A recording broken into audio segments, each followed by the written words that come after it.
What did Larry Bird do? Larry Bird put out a note to call it 15, 20 of the top agents in the business. And he said 2 questions. Why do you think that you should be my agent? The second question was really what he wanted to ask them, which was, if I didn't pick you, who should I pick? And almost unanimously, everyone said, well, of course you should choose me. But if you're not going to choose me, you should choose this guy. And that's who he ended up picking. It works the exact same way with vendors, right? So what I would do is I would get the best marketing vendors you could say, and I would ask them that question. I would say, why do you think it should be you? And if it's not you, who should we pick and why? That's going to be your map.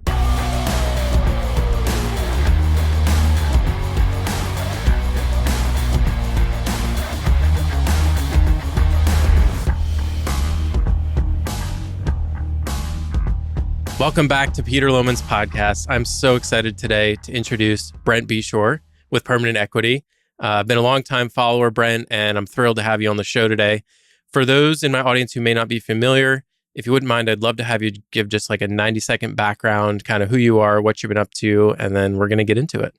Yeah, well, thanks so much, Peter, for having me on. I'm Brent. I grew up in Missouri. I live in Missouri. I went to school on the East Coast and then came back to get my law degree, my MBA, and met a girl. Called her the sexy scientist for a year before I asked her out.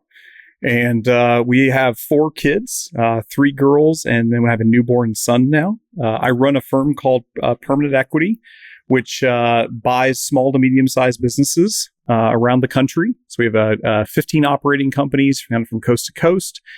And what makes us a little bit unusual, or / very unusual, is that we buy them typically with no debt.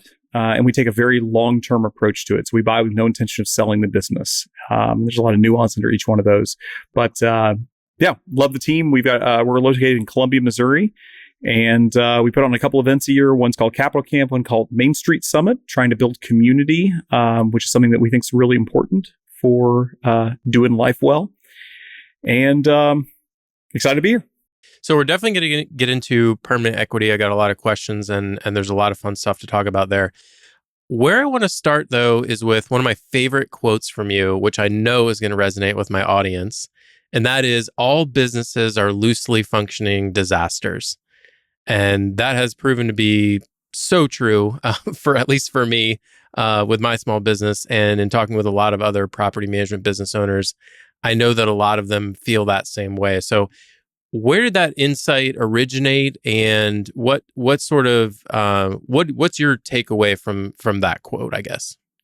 Yeah, well, so I think the full quote is, all businesses are loosely functioning disasters and some happen to make money, right? Which is that second part's important, right? Because if they were all just disasters and none of them made money, we wouldn't have any businesses. But anybody who has operated a business, so I come from an operating background. I'm not an investor. In fact, I don't even think of myself as an investor today. Yes, we manage hundreds of millions of dollars of outside investment. We've got incredible investors on team. I don't consider myself an investor because my experience has been in getting my hands dirty, is in operating businesses. So I was an entrepreneur before I started acquiring businesses. And even the early days of acquiring, I mean, I got my hands pretty dirty in these companies, and I loved it, right? I love working with people. I love working in these systems that were created and figuring out what should stay and what should not, and just how do we improve the lives of the people who we're getting to work with. So where did the quote come from? It came from experience. I've literally never been a part of any organization that I would say is well functioning. Now, it all depends on your definition, right? Like, I don't want to give the impression that we, the companies that we own or the companies we get involved in are not great companies. I mean, we love them. They do quite well. We've generated really great returns over time. But all these companies are constantly fighting battles. I mean, I've joked that it's kind of like a knife fight where you get out of bed in the morning and you try not to get stabbed, and then you get back into bed and do it all over again. In the startup world, it's been equated to eating glass, right? Getting used to the taste of your own blood. Anybody who's been in the operating world knows. I mean, it is tough, right? I mean, I was talking with a friend of mine who's a business owner the other day, and he said, "Man, I have a laundry list of things that I want to get accomplished, and I just had our phone system go out. We can't even get internet consistently at our office. We had the warehouse manager we found out is on pretty hard drugs, and we had to get him into rehab, right? There's all these things that are constantly happening. Like, that's like 1 week. Like, that's just a snapshot of 1 week. Look, people are messy. I'm messy. You're messy. When you get a whole bunch of messy people together and try to accomplish something, it's going to be messy. And so I think that quote just comes from the perspective of acknowledging it's going to be messy, and that's okay. That's life. Like, life is going to be messy. Like, we so often seek comfort when it's actually discomfort and challenge that helps us grow. And so if we all just acknowledge, like, we're going to have really hard stuff we have to deal with. Like, there are thistles and thorns in this life. There's just no way around it. Like, you can't avoid them. You got to walk through them, and you're going to get a little bloodied, and it'll be okay. Keep your head up, keep going. Like, it'll be fine. But we all got to acknowledge what reality is. And so it shouldn't shock us when we're operating a business, we're in an operating seat, and things are really messy. And from an investor perspective, it shouldn't surprise you that when you invest in something, that things are messy. And I think that's most often where I see the biggest disconnect or the biggest challenge with people who, I work with, is sometimes they get in this mindset of like, hey, we're going to buy this thing. It's going to be hands off. We're going to let leadership kind of do their thing. And they get abstracted out of the messiness. And that doesn't mean the messiness isn't there. It just means you don't know about it. So it's better to just be aware of what is the messiness, acknowledge reality for what it really is, and then work through it. I love that you talk about this because you've seen a lot of businesses, and I think that's actually underselling the case. You've seen an unbelievable number of businesses. You've worked in a lot of businesses. You own many businesses, and so it's one thing for your buddy to say, "Oh yeah, my business is kind of messed up too," but coming from you, it's like, okay, this guy has seen inside a lot of different companies, many of which are wildly successful and profitable, and still believes this. And to me, it feels good. It validates a little bit of my intuition, which is that you can never solve all the problems in a small business. It's like trying to push back the ocean. It's just impossible. And I know from talking to a lot of my peers that they feel badly about this. They feel guilty. They feel like they're not working hard enough. They feel like they're not smart enough because they know all the problems. They know all the different areas in their business. I should do this. This shouldn't be like this. I really need to work on this. Something I've tried to really internalize for myself is that one of the skills you develop as you grow as an entrepreneur is understanding what fires to let burn, because you can't put them all out. You gotta acknowledge that, yeah, that's messed up. You're right. It's going to stay that way too, because the next 2 quarters we're laser focused on this. So I think maybe one question for you before we move on is like, given that, how do you know? I know this is a really general question, but how do you know what are the disasters that you do need to focus on and fix versus the fires that you can let burn? Yeah, I always think about it through the lens of probability and magnitude. So if you look, there are things that are smoldering that have a very high potential magnitude, but very low probability. Those are still things you probably need to take care of, right? Because they can still burn your house down. But even though the odds are low, you don't want to take that risk. If there's something that has low probability and low magnitude behind it, and I think this works, by the way, both directions. So we're only talking about downside right now. I think this works on the upside too. Like, where should you focus your time? You should focus your time on minimizing high probability, high downside, high magnitude downside, and focus your energy on achieving high probability, high magnitude upside projects. Right? So it's almost like you want to have like a 2x2 matrix of magnitude and probability, and anything that's edging up towards the top right, you go after. Everything that is bottom left, you just let be, or you hire people to manage it and you just trust them. I mean, that's the thing. No one can, the only way to scale, we've all got the same amount of time. The only way to scale is by working with people. And by the way, people are messy. Love that. Thank you. So let's dive into permanent equity. I went back and actually listened to the earliest podcast episode I could find with you in prepping for today. And I believe that was your appearance on in 2016 on Invest Like the Best with Patrick O'Shaughnessy, right? It was fascinating to go back and listen to that. First of all, I didn't realize this, but your firm had a different name back then. It was called Adventures. And when did you rebrand that, by the way? Let's see. I think it was been 3 or 4 years now. Maybe it was the beginning of COVID. I think we rebranded, or maybe it was right before COVID. I can't remember. Right around COVID. And at the time, you had no outside capital. So and I'm really interested to hear how the journey went from, hey, I'm Brent Beshore, I'm with Adventures, I buy boring businesses with my own money, to, yeah, we've raised a couple funds, when we're operating at a much bigger scale, we've rebranded. Like, what changed that made you decide, okay, it is time to bring in some outside capital, and sort of what has come out of that? Was that I mean, that's, I guess what I'm asking is, was that a net positive change? I'm assuming yes, but I'm curious to hear a little bit about that. Yeah, well, what's changed is we have more money.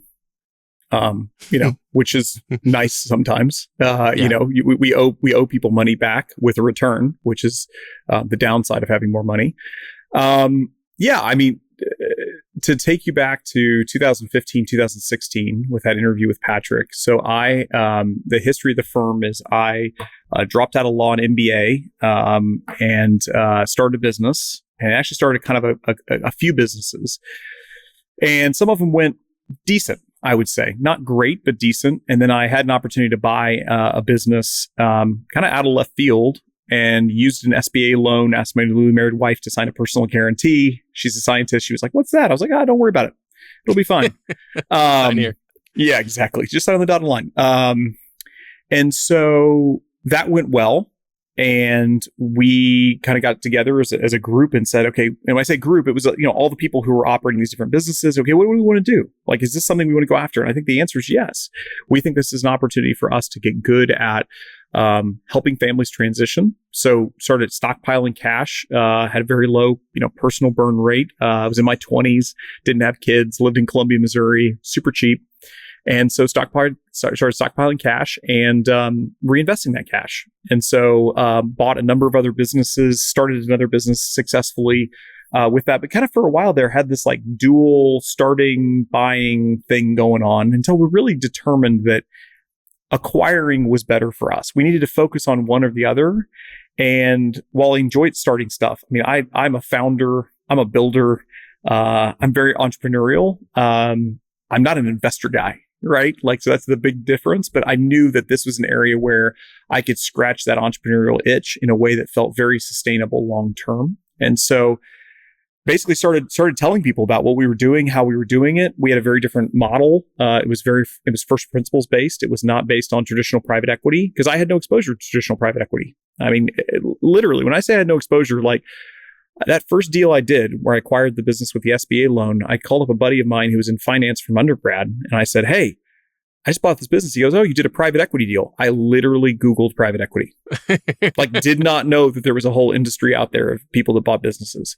I've joked in the past that I'm the Forrest Gump of private equity, and people think that's just like the aw shucks, like Omaha, type, thing. It's actually not. Like, then people really hear the story and they're like, "Oh God, you really are the Forrest Gump of private equity." And I'm okay with that. Like, God's got a plan for my life, and I'm along for the ride. I'm just trying to be faithful, be a steward of the resources that I'm given.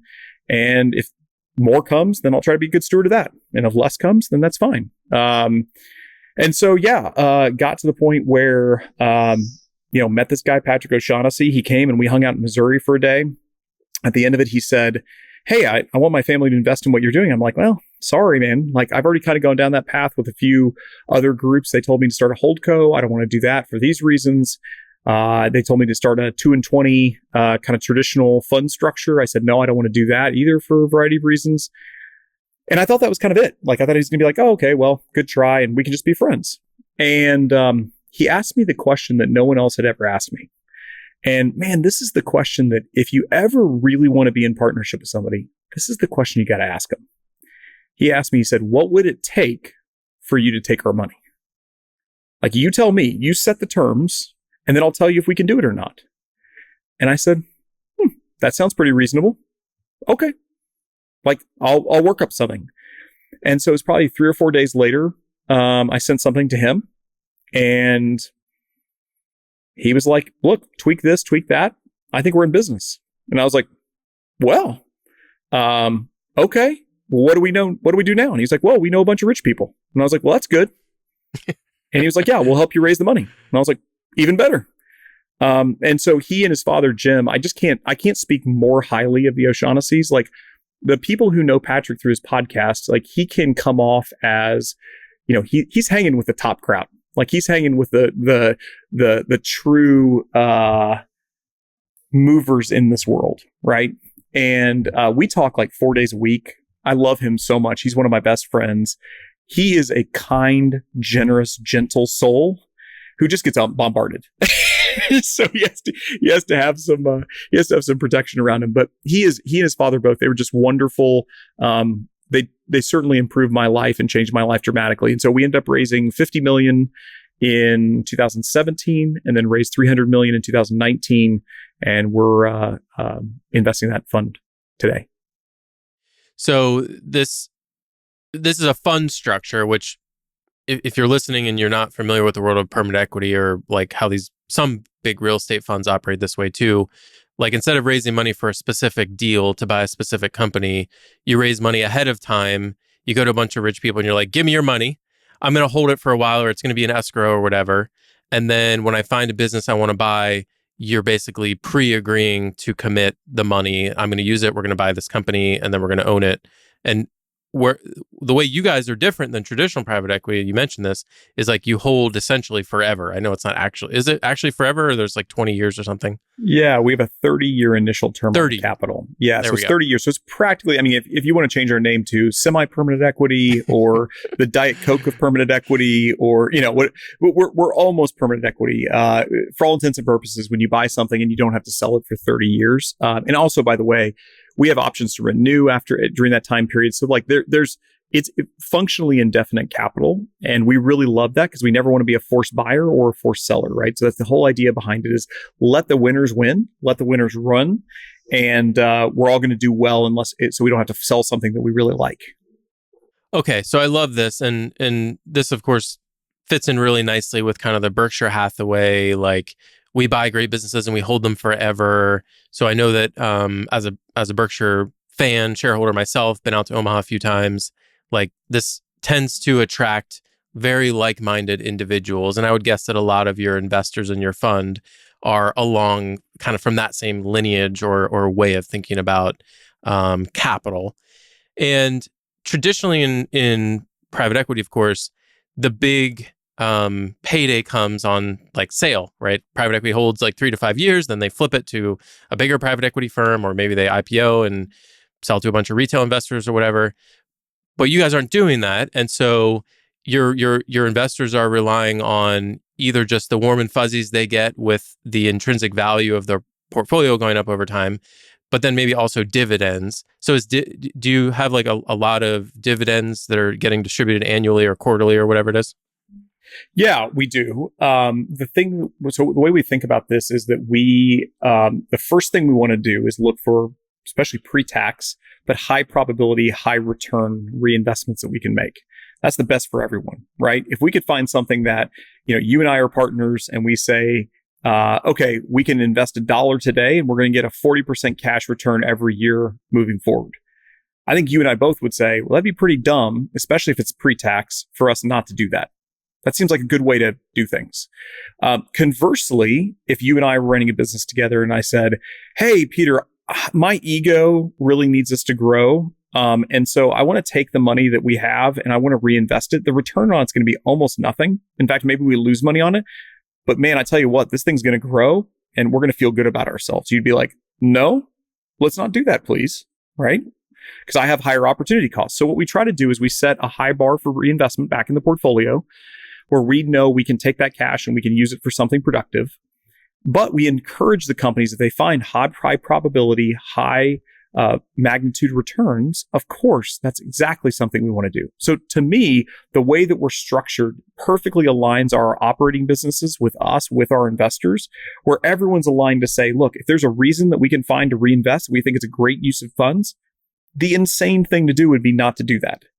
And conversely, if there's not a good thing to do with the capital, the insane thing to do would be to keep it. So we invest when we should invest and we distribute out when we should distribute out. I love it. The concept of reinvesting earnings that's like true compounding, right? You take cash that a business is throwing off or whatever asset, and you then reinvest it back into the business, and then it becomes part of the future cash generating machine. Like the money that you reinvest itself then generates more cash. The reason I'm like really interested in this topic, and the reason is because I have kind of one foot in the real estate world and one foot in the small business world. The real estate world is interesting because there really is no compounding or reinvestment in a particular real estate deal or piece of property. In other words, if I go out and buy a 100-unit apartment building, let's say I spend $100 million on it, and it throws off, I don't know, $5 million in cash every year. I can't take that $5 million, plow it back into the property, and now have a $105 million asset generating the same level of returns. It's not really possible outside of like a niche or kind of one-off like improvement you could make to the property. So when I buy a piece of real estate, it throws off cash, and now all of a sudden it's my problem to find something to do with that cash almost immediately. Like as soon as you buy it, it's spitting off cash, and now you have this stream of cash that you need to find something productive to go do with it. What I love about great small businesses is that they can compound. You can take the cash flows that the business is generating, reinvest them back in the business grows, and now the asset itself is larger and producing more cash. That's what I think of as like the true definition of compounding. And it's one of the reasons that I love small business over real estate in a lot of situations. So when you're looking at a small business, or you guys buy like, I think what you call like lower middle market, or like whatever that phrase is that the private equity guys know. Are you looking for businesses that you can reinvest and compound with? Or are you happy to find a cash flowy business that may never grow very much, but is throwing off enough cash that you can then reinvest that money into either a different business or a different opportunity? I would say certainly the thing that would be the best is to have a high cash flow business that has lots of opportunities to reinvest in it. Like that's the pinnacle. Now, the reality is that usually there's businesses that have those attributes that you have quite a bit of reinvestment you have to do just to stay in place. So usually if there's places to put the money to grow it, you have to put some money back into it to keep it. And so the dynamics are, there's very few businesses that are there. You know, I think the term in the investing world would be asset-like compounders, right? These are businesses that require very little capital to stay on their current trajectory, but you can adjust the trajectory upwards by reinvesting back into them. I mean, that's the holy grail. That's incredible. I would say those are exceedingly rare. So usually when you look at a business and you say, okay, we have a business that we can plow money back into it, call it a 35-ish% return, relatively unlimited. So we can roll that money forward every year at about a 35% rate. But that business requires us to keep cash in that business because we have to replenish its supply. So it's kind of like the double-edged sword. So what I would say is, I love businesses that are asset light, that you can grow without any capital. An example of this, we own a pool business. So the swimming pool business, we're not using very much capital relative to let's say the capital expenditures on an annual basis are like maybe 5%, maybe less than 5% of the free cash flow of the business. And there's just really not places for us to put more capital. And the business can grow independently of that just by the nature of how asset light it is. That's fantastic. So then we can take that, we can keep the business growing, right? So everyone's winning at the business, but we can also take those cash flows out and use them for, other acquisitions or to do whatever we can.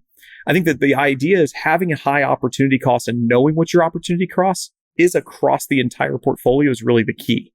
So wherever you have the highest opportunity cost, you want to put the capital and the most capital. And then you sort of want to fill that bucket as much as you can. And then you want to go to the next project and the next project and the next project down the list, right? That's the most effective use of capital.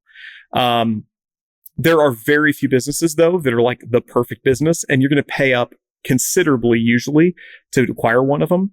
And I would say the opposite is also true, which is you got to be really careful about really thirsty businesses that make, let's say, they're making $10 million a year. And then you ask the owners, well, what was distributions average the last 5 years? And they're like, oh, I think we took out like $1.5 million. We're like, where did the cash go? And they're like, well, it takes a lot to grow this thing. And it's like, well, it didn't look like you grew that much. And it looks like, between accounts receivable and capital expenditures, and it looks like the company gobbles up almost all the free cash flow. So would you call that a high free cash flow business? Would you call that a business that makes $10 million or $2 million a year? That's the question we often get into with some of these businesses. We look at the dynamics, and what we want to see is the owner has high discretion over the cash flow, and then perhaps is choosing to reinvest it back into the business. But oftentimes you see a business that doesn't have that discretion. Yeah. And when I think about property management, it's definitely asset light. There's no doubt about that. There's very little required spending every year at a property management business. You're paying a few SaaS vendors and your team, and that's really about it. You may have an office. So property management businesses, when they're set up right, are very cash flow heavy. And what I'm really interested in is when I think about property management business owners and what they do with that cash, I think some business owners, of course, like take all of the distribution and just use it to fund their personal lifestyle. And that's fine, right? That's a personal decision. And then I see other business owners who they kind of like leave it all in the business and they look for ways to spend it to like, quote, save on taxes, right? And they spend a bunch of money on marketing over here, and they spend money on a vehicle over here, and they're doing different things. And I would love for my peers in the industry to gain some insight from this discussion on a micro level and think about, at the end of the year, take all the money out of the business, right? All the dividends, and put it in your personal bank account, not to spend, but to put on your capital allocator hat and now think, okay, I have, say, $500K sitting in a bank account, my personal account. I need to figure out what to do with it. Maybe you reinvest it in the business, but you should run some numbers to figure out, like you were saying, Brent, what's my ROI on that? If I invest $50K in marketing in Q1, what realistically is that going to do for my business? Or maybe you have an opportunity as a property manager to buy a piece of real estate and invest it that way. Or maybe your buddy's starting a company and you can invest it there. Or maybe you want to invest in public equities. Like, I love talking with folks like yourself who have built these huge companies and they have all these opportunities to allocate capital, and it all sounds very exciting. But I also encourage folks, like, you can do that on an individual level too. Anyone who owns a business is essentially a capital allocator, even if they don't think about it that way. Yeah, and I would say is everyone should use some index as a minimum for their opportunity cost. So, everyone could, any business owner could take the profits, proceeds, pay taxes on them. I mean, you real estate people, you hate taxes so much, but I look, like, paying taxes is great because that means you got paid, right? So pay your taxes, take the capital out, and go stick it in like S&P 500 index fund or whatever. I mean, this isn't financial advice, but like, go stick it somewhere where on average you're probably going to get 8 to 12% return by doing nothing. So at a minimum, that should be your bogey that you're trying to hit, is if I can go stick it, completely passive in some index fund and get, again, historically 8 to 12, 8 to 13%, probably even on the higher end of that blended, that's a pretty good opportunity cost to go and take a look then and say, okay, do I think I can generate a higher return with that by leveraging my time against my money in my business? If not, okay, well, are there other things I want to do with it? Do I want to, invest in a friend's business or do whatever you have access to? Those are then setting your opportunity costs. But I feel like most people don't do that. As you say, they get all this money and they keep it in the business. I call it the bladder problem, right? Which is the more money you have, the more likely you are to piss it away. And it's a real thing. It's a real thing, right? I mean, you look at that balance sheet and you say, well, we've got $4 million sitting on the balance sheet. Surely we need to be able to do something with that. No, for God's sakes, that's the wrong way to look at it. Yeah. And what I find fascinating is that different businesses, the way I think of this is they want to be different sizes. Some businesses want to be $1 million businesses. Some businesses want to be $10 million businesses. And if you try and force a business to be a size it doesn't want to be, your ROI drops to zero. Like you plow money in, and it just keeps settling back down to the same size it was. And I'm sure you've run into this where, like, you have all these different companies Some of them are very reinvestment friendly, where you reinvest, they grow. You reinvest, they grow. Others, it's like you try this, you try that, and they always kind of like sink back down to like their like the size that they just want to be. Is this a dynamic that you've observed? Oh, absolutely. Yeah. I mean, you can grow pretty much anything by taking money and murdering it. Right? I mean, for sure. I think that's the key, is that ultimately if your goal is high return on invested capital, which is what you should do, then you really can't go wrong no matter what you're doing. Either you're wrong about the assumptions you made. Great. That's tuition. Learn from it. Or you're right and you generate a great return. But either way, again, having that opportunity cost is really the key. I don't know how you'd make decisions in a vacuum, right? Like if somebody says to me, hey, should I invest in this or that? I mean, you can imagine I get investment questions all the time from friends, from family, from people even I don't know. And they ask me, well, should I invest in this or should I invest in that? And my answer is always, I have no idea, because I don't understand your opportunity costs. Now I can ask them, what are your opportunity costs? Most people say, I have no idea. And I say, okay, well, let's try to set your opportunity costs. Do you have the money currently sitting in a bank account? Yes. What is the amount of money that you're currently getting in interest off that? X. Okay, well, right there, that's your minimum opportunity cost.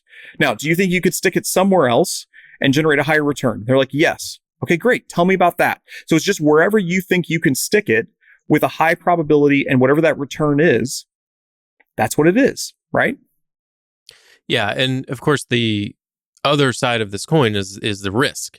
Every opportunity has a risk factor, like you're risk free, like the base rate is like T-bills or whatever. It's like 4.5% or whatever it is right now.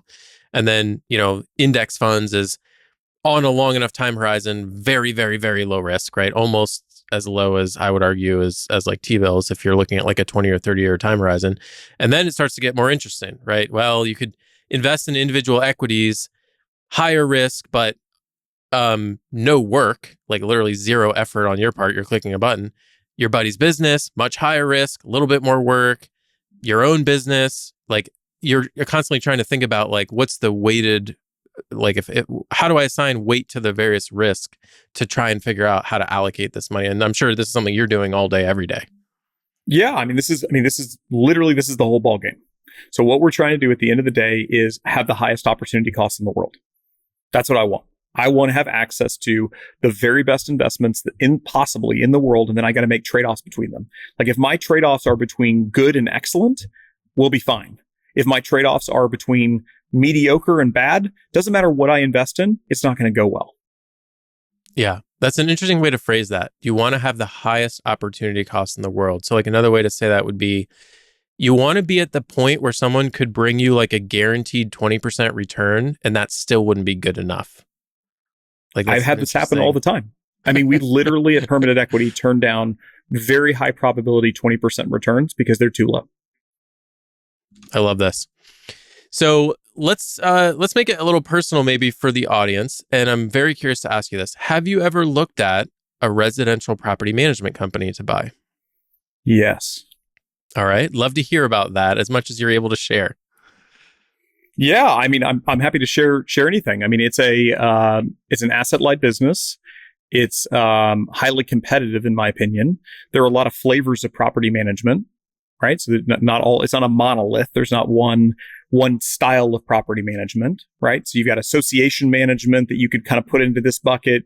Are you managing a hotel? Are you managing a set of sort of low income, moderate income, high income apartments? How big is the units?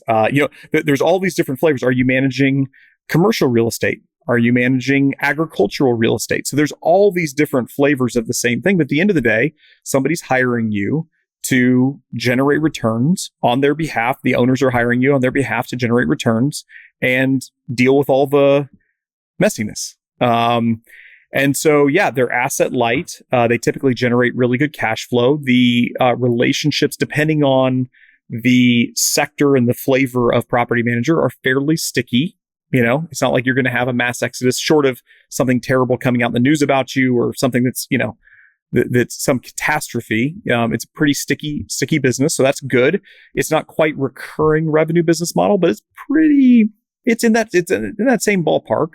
I would say pricing for property management companies are on the higher end of typically what we feel like are comfortable. I think it's a fairly mature industry, meaning there's not a lot of unusual price discovery going on in that. I mean, there are some obviously distressed situations and forced sellers and things like that, but for the most part, you can sell a property management company to somebody else. Like there's a lot of buyers for property management. So from an entrepreneurial perspective, I think property management is a fantastic thing to build. It's of course, a slower build. It's going to be more difficult because of the high level of competition. But yeah, we've definitely looked at a lot of them. They have a lot of great dynamics, and I think the issue that we've run into in the past is one, the valuation compared to the expectations for growth, right? And so I always say if a dentist or a doctor can compete with us to buy an asset, we're probably going to pay too high of a price to get it, right? So we want to buy things that are unusual enough where we have expertise where not everyone can just come in and bid on it. And there's not a lot of property management firms that I feel like that somebody else can't, with reasonable effort, buy. They're fairly straightforward businesses. There's not a lot of hidden risks or hidden rewards. It's a down the middle business. And so I think most of the time that I've seen large returns generated are typically in roll-up structures, which come with their own difficulties and struggles for everyone. But if you're going to go after it as a private equity firm, I feel like you've got to kind of have some unusual piece of either software or some unusual expertise, or you got to be in a niche that you're trying to scale nationally, internationally. We're not typically used to desiring to just buy sort of a run-of-the-mill. Maybe it's a very successful property management firm is generating $5-10 million of free cash flow. It's in a major metro. Those are the types of things we've seen. And we're just like, okay, what is the thing that we can bring to the table here? And at what price compared to the growth trajectory do we think? And we just can't ever get that to kind of click together. Yeah, that all tracks. And the last major investment that's coming to mind here, Thomas Ince picked up North Point Asset Management for with his firm LP First Capital. That was a big deal in our world. Most property management companies are nowhere near big enough to meet I believe your minimum is like 5 million. I think you used to call owner earnings, or we try to be around 5 million. Maybe we'll dip down to 3.5 million of owner earnings. But yeah, true free cash flow above and beyond reinvestment. And 98% of residential property management companies anyway, I think, are well under that. So you're looking at 2,000 plus units, I think, under management to be even close to that criteria. So, but I loved hearing your assessment as sort of an objective outsider to our world of how you look at this business relative to the whole landscape of the lower middle market or of micro private equity opportunities. That was pretty much what I was expecting, but it was really interesting to hear that. So it sounds like this is something you keep an eye on. If a really interesting deal came across your desk, it's not an immediate no. You look into it. Is there an edge? Is there something unique here? Is there a distress situation? Is this, or you guys don't do distress deals, but yeah, I would say that the biggest thing is if somebody came to us and said, okay, look, I own a property management business. I've worked on the systems. I've worked on everything. I've got this edge that I want to go and use and really blow out, and I'm looking for a good long-term partner. That's probably where we get kind of serious about looking at it. I don't have anybody like that in my back pocket, and so we typically focus if we're gonna develop a thesis on something, it's typically people first, right? So it's a people first thesis where somebody who we really know, trust, we got to get over a decent period of time, or either comes highly recommended from somebody, says, hey, we should partner up and go do this thing. That's where we might get excited about it. Okay, cool. And I want to step through the process a little bit, just for anyone who's curious, or I don't know, maybe there's some listeners who are considering this. Let's pretend that my company was 10 times bigger than it is, and that we were in your kind of strike zone, and we started talking. Like, what would I expect to hear from you that would be quite a bit different from conversations I might be having with other potential acquirers? Yeah, well, so maybe we could have the landscape of what the acquirers could be, right? And by the way, I'm gonna make some generalizations because every buyer is going to be a little bit different. There's unique things to every person, every buyer, every entity. So, but broadly, let's say you were larger you might go, and if you talk to traditional private equity, they would say, okay, great. You've been on this trajectory. Let's say you've been growing 12% per year. In order for the math to work out on our end, we want you to start growing 20% per year, and we want to go and tack on 15 more businesses that are going to create synergies, right, with the core existing business. So maybe we're going to centralize back office staff. Maybe we're going to create systems that are shared across all the companies. Maybe it gives us some buying power with some technology that maybe we wouldn't have. But the play is generating economies of scale and increasing growth rate, so that in 3 to 5 years, maybe even sooner, we can then sell it to this other group over here who we know that would buy us. And I come to you and I say, hey, this is the plan. Cards up. I'm not gonna tell you something that's not true. We're gonna skinny down your costs. We're gonna try to grow this thing. We're gonna make these very strategic reinvestments. We're gonna try to roll it up. Then we're gonna go sell it. Do you want to be on board for that? And you may say, sounds great. I would love to have a second bite of the apple in 3 to 5 years. You all know how you're doing this. You tell me what to do. I'm on board. Let's roll. Right? That'd be a traditional private equity kind of deal. And in that scenario, I think they call this like roll equity. So I would sell 85% or whatever the number is. I would sell a majority stake to the private equity group. I would keep some equity. That's like a portion of my payment or whatever. And then that's like incentive for me to keep going. Correct. And most likely the deal would be highly levered at close, right? So there'd be a lot of debt being used. So your equity that you're rolling over would be larger than you'd expect based on the debt used, which is a benefit in some ways, right? It also makes the business more risky, right? It takes kind of the steel out of the bridge, to use that analogy. And there's a lot of challenges with it, right? It only helps the buyer and the seller. It doesn't help the leadership team. It doesn't help post-close operations. It doesn't help the communities or the employees or the vendors or the customers, right? It only helps the buyer and the seller. So there's a lot of costs and some externalities that are not borne by the buyer and the seller in that situation. But yeah, that's the pitch, right? Peter, you and I, let's team up.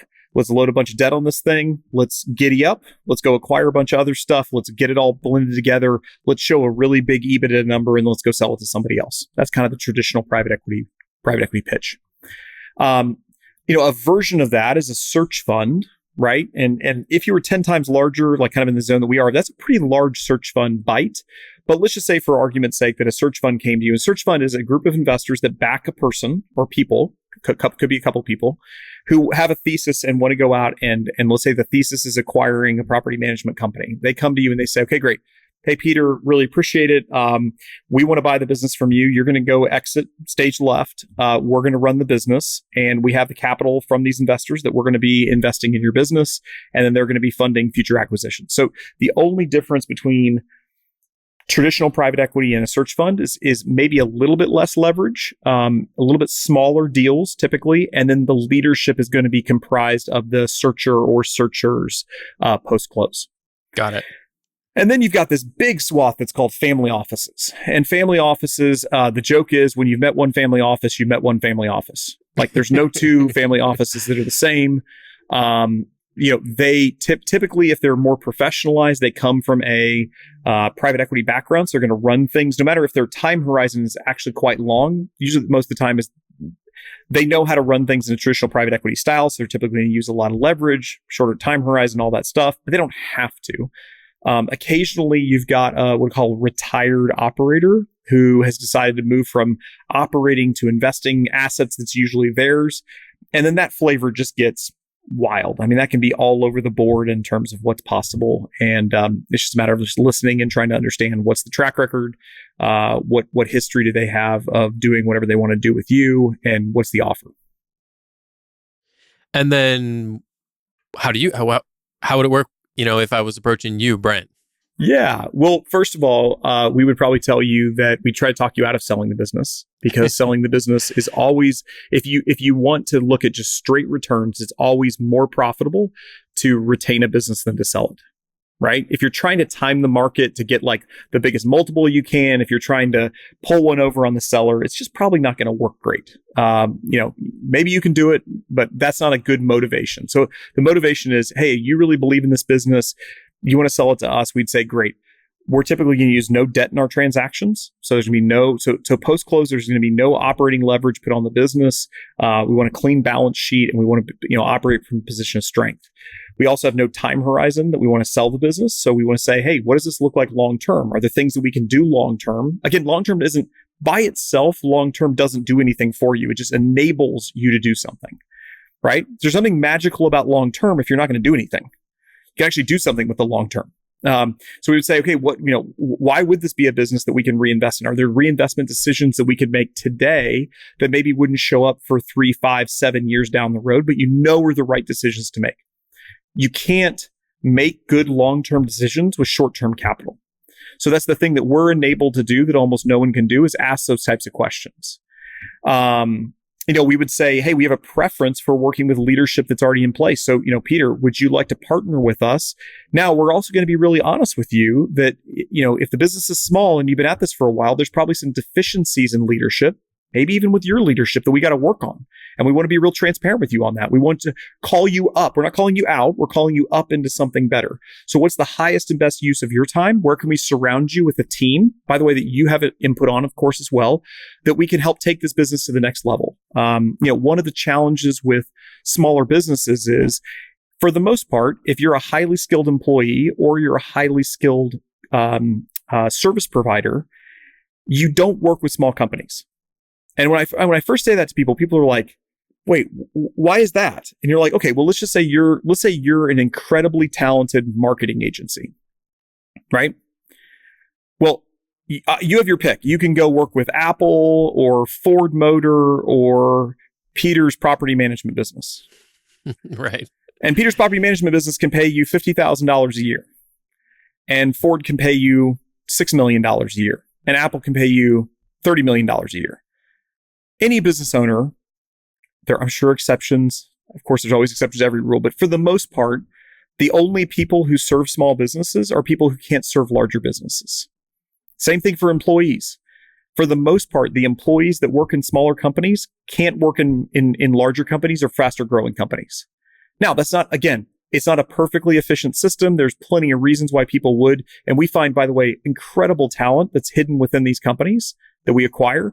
But you've always got to come from the assumption that, okay, look, all things being equal, somebody who, it's not like Elon Musk was like, man, I could start a space company or I could work at Joe's Plumbing Company, right? I mean, really highly talented, highly motivated people typically are not going to be found in these smaller companies. So one of the things that we would say is we have access to a talent network, and we want to surround you with people who you can get access to a different level of service provider and a different level of employee than you typically are used to, by the nature of us using our heft and our network to be able to find them and help them to see that there's a bigger picture. They can go do a tour to duty, and potentially even run something else within the system. So we're able to, that's a really successful part of what we're able to do, is upgrade the talent, both internal and external talent, at a lot of these companies. Got it. And I love that you're so transparent about that. I've not heard a lot of people speak that candidly about the realities of being a small business owner and the team and the vendors that you have access to. I think, quite frankly, a lot of people would probably be really turned off by what you just said, like as I think about my property management peers. But I think that's probably a good thing, because they are going to self-select out from this theoretical process that we're running, right? I think one of the things that you're super skilled at is being incredibly transparent and clear with folks who are thinking about selling their business on, hey, like you just did it. You painted the whole picture of the landscape. You're like, we try and talk them out of it. You're going to make more money if you don't sell. If you do want to sell and you want to sell to us, by the way, here's some things to think about. We may be swapping out leadership. We may be upgrading different parts of the business that you feel are working fine. Whereas you definitely get the sense from the private equity folks, and maybe even some of the other groups that you mentioned, like they try and paint this picture that's just all positives. No downside whatsoever, right? Everything's going to be the same or better. Every area, you're going to make more money. You're going to be happier. You're going to have less work. Your team's going to be happier, right? So I appreciate, as another, Midwesterner, like keeping it real, right? Yeah. Well, my question is, for people who paint that picture, though, don't you have something inside of you that says, wait, So everything stays the same. It just gets better. And the only thing that happened is somebody else's name is written on the equity table. So there's no changes. It's only upside. It's all rainbows and butterflies. And the only difference is just somebody else owns the equity of the business. That doesn't make any sense, right? And I mean, hopefully the people that would be listening to this would be like, okay, in order for something to be different, something has to change. And in order for something to change, somebody has to do the work. So, and if things were going to change anyway, then why haven't they changed? Right. These groups, they've got really compelling salespeople. They're very good at painting a rosy picture. I've talked to some of them, and some of my buddies have talked to some of them, and then they've got big ideas. Yeah. Well, and by the way, I mean, that's not to say that there isn't upside. Like, I don't want to give the impression that, I mean, there is tremendous upside. I think it's just being honest and transparent with people about what does that upside look like. There's always a cost, right? In order to change the trajectory of a business, there's a lot of work that has to go into it. And there's a lot of skills you have to acquire to do it. There's just no way to get around it, right? Somebody's got to do the work. Your point about like the quality of kind of the vendor network that we have access to, like the marketing agencies and the website companies, and that hits so hard. As a property management business, we need so many vendors, not only to run sort of our corporate side of the business, but also like to actually do all the work at the properties, right? Plumbing, electrical, HVAC, everything. Given what you just said, which is that the best service providers serve the largest companies, what are some tips and techniques I can use as a small business owner to sort of filter through the world of nonsense and actually get some quality people to help me grow my business or help me solve problems at my company? Man, I have a trick for you. I learned it from Larry Bird. So I call this the Larry Bird technique. When Larry Bird was entering, so he's from French Lick, Indiana, country boy, didn't know much about the world of professional sports, and he's entering in the NBA. And he has no idea how that works. No idea. He has no connections. He's just a guy from the middle of nowhere, right? And he says to himself, okay, how do I figure out who the best is and who I should hire? Because I have no relationships. I have no way to ask. And of course, everyone you ask is going to say, well, it's me, or it's this guy that I have some kickback from, or whatever. And it's just, it's tough.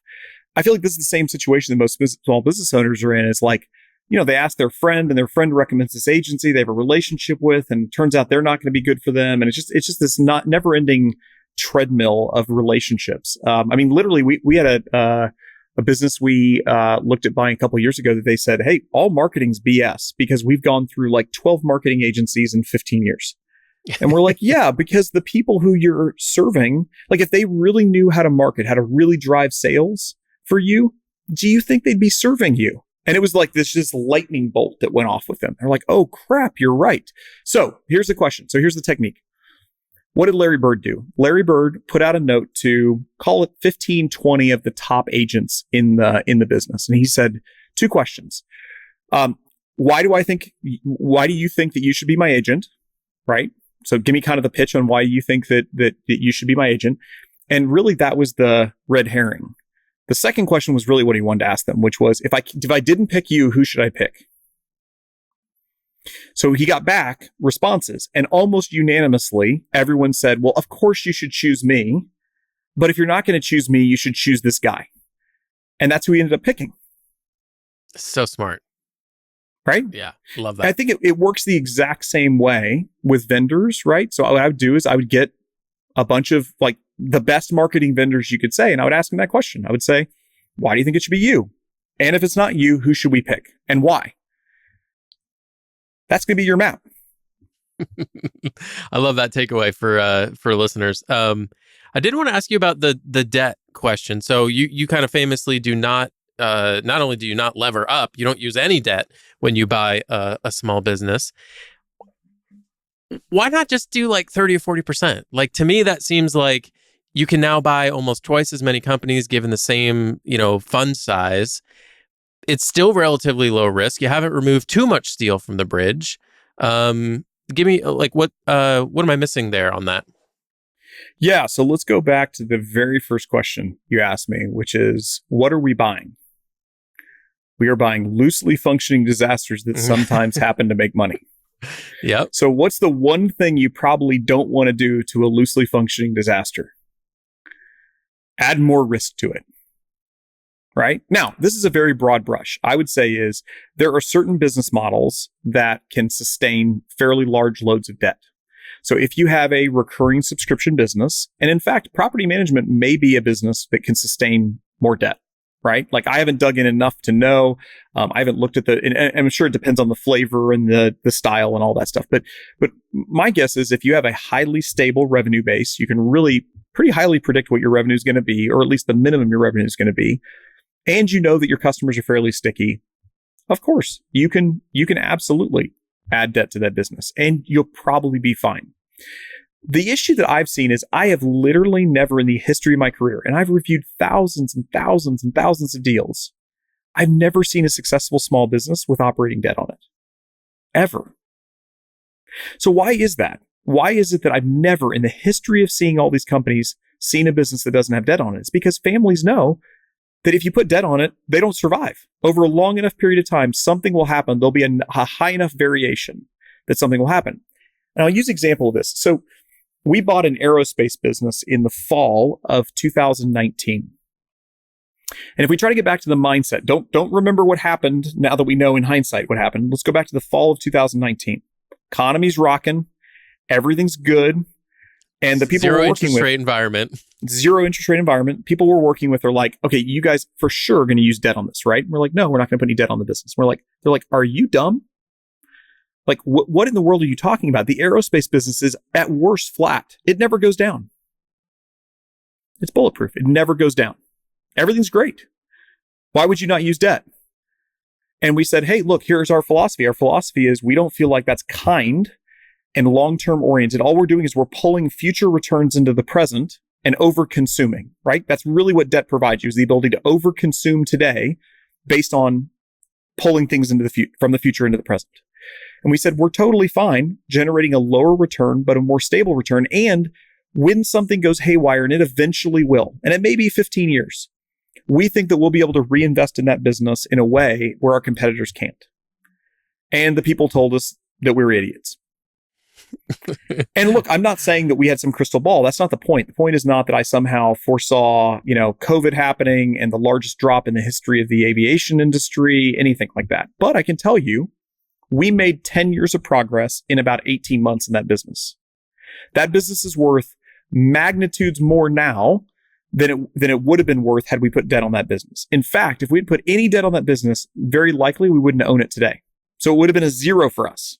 So yeah, we would have had the upside opportunity to generate higher returns on equity, but very likely that we would have gotten zero on the equity that we did hold. So my argument is broadly that we think that by the nature of having a debt-free balance sheet, that we can reinvest back in the business that helps everyone. It creates a system where it's a win-win for all the stakeholders, not just the buyer and the seller. And when the time comes when our competitors are running for the hills, we can do exactly like we did with Pac Air, our aerospace business, and we can be the only ones hiring. We're the only ones with cash. We were able to get incredible deals, and we were able to get about 10 years of progress packed into about 18 months. That's what we think are generate actually higher returns over time. It completely changed the trajectory of that business, and I think it created tens of millions, if not hundreds of millions of dollars of value in a time when the exact opposite would have been true if we'd used only a moderate amount of debt.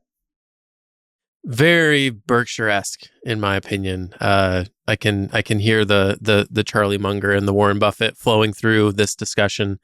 Yeah, when I was listening to your episode from 2016 with Patrick, you used the phrase disaster resistant a lot during that conversation.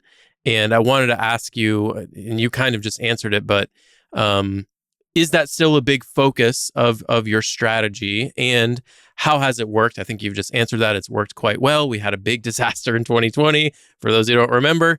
And did you feel a little vindicated in that moment? And did it sort of reinforce, okay, yes, this decision I made, which was to be very conservative with debt, to have a focus on being disaster resistant. This is the right path. We're going to stay the course. It might be another 10 or 20 years before the next disaster hits, but when it does, we'll be ready. Yeah, I mean, I would say it reaffirmed that for us, the future is unknown and unknowable. And look, there are people whose track record points to the fact that they can predict the future. I mean, they're very rare, but there are people out there who can see around the corner and who can predict things I can't predict. And look, if you're one of those people, it's probably not you. But if you're one of those people, then kudos to you. Like, you can do things that others, us mere mortals can't do, because I literally can't predict the future. All I can do is I can create a situation that gives me high optionality and an ability to move in whatever direction we need to move in. So actually, we just had an investor summit. I told our investors during that summit, I said, look, I have no idea if rates are going to go up, stay the same, or go down. But I know that regardless if rates go up, stay the same, or go down, we're going to be just fine, because we have plans for in each one of those to be disaster resistant. So we're totally fine with rates going up to 12, 13, 15%. We will thrive in that environment.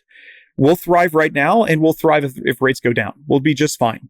Now, if I could tell you, I know exactly what's going to happen with rates, then it would be a completely different scenario we'd be talking about. Of course, we would be acting differently. I just don't know anybody who can actually, over a long period of time, accurately predict the world. It seems like at best, people get like one insight, maybe two insights in their lifetime about some big shift that they are for some reason able to pattern match and see. And then for the rest of their life, they're chasing that feeling and chasing that desire, and they blow themselves up. I mean, if you look at a lot of the people who predicted 2008, they predicted the next 17 recessions that never came, right? So look, you can be right and still be wrong in the long term. And I think that's the thing we're trying to do, is we're trying to, wherever the future holds, right? We're trying to be as resistant to disaster as we possibly can. And yeah, I look at it as a core part of what my job is. And it's really, really hard, by the way. Let me not understate this. Like 2021, really like second half of 2021 and early part of 2022 was brutal for us. We were getting outbid by like 50 to 100% on deals consistently. We didn't change our underwriting. And we even had one of our larger investors said to us, hey man, like, you might want to think about just going ahead and paying up more and using some debt and like adjusting your model, because if you go back and look, people have been rewarded for that over the last 10 years. And we had internal discussions. We went round and round about it. Ultimately, we stuck to our guns, and thank God we did. But it was a major defining moment, I feel like, in my career, where it was like, okay, feeling the pressure. I mean, look, people are making $100,000 a day buying digital monkeys, right? I'm like, I don't know what that world is. That's not my world at all. And by the way, I'm totally happy people getting filthy rich doing things that I'm not doing. In fact, I'm happy if people get rich doing exactly what I'm doing. All I can do is say, okay, I've got what's right in front of me. I've got my mindset that works for me. If you look at the book, The Outsiders, right? Will Thorndike's a friend of Great mine, book. Unbelievable guy, unbelievable book. But the key takeaway from that book is there's a lot of ways to do this life. There's a lot of different styles. And by the way, all these styles work, but each person was responsible for the style that was good for them, right? Buffett's not trying to be John Malone, right? John Malone's not trying to be Henry Singleton. Like, everyone's got a different flavor of what they're trying to do, and they go execute on that strategy. They have a clear vision. They know who they are. They know who they're not. And for us, we know who we are. We're not the guys to go and lever up. We're not the guys to go and buy a bunch of like trendy tech stuff. We like fairly straightforward businesses that are durable, that have been around, and we like to pay a fair price for them and hold them for as long as we possibly can and be good stewards of them. I love it. I think it's a perfect way to cap off the episode, Brent. Thank you so much for coming on the show. For folks who want to follow along with your journey, maybe they're interested in learning more about permanent equity or maybe investing or selling, any of those, anything along those lines, where's the best place for them to do that? Yeah, I'm pretty easy to get a hold of. So Permanent Equity website, we've got a tremendous amount of information. It's just permanentequity.com. I'm on Twitter, on LinkedIn. I mean, I'm pretty easy to find. So I would just say, if you got something to talk about, reach out and I'll try to be responsive. I'll give a shout out for your newsletters. You've got a couple great newsletters that you can subscribe to there on the website that I'm a big fan of. I often forward them to friends and other business owners. So if you're not already on that list, encourage listeners to get on that. Thank you so much, Brent. This is awesome. Hey, thanks a lot, Peter. Appreciate you for having me on. If you like the show and want to get connected to the community, you can follow me on Twitter @PSLoman and subscribe to my email newsletter on my website, peterloman.com. I try to share as much valuable property management content as I can on a regular basis. Thanks again for listening, and have a great week.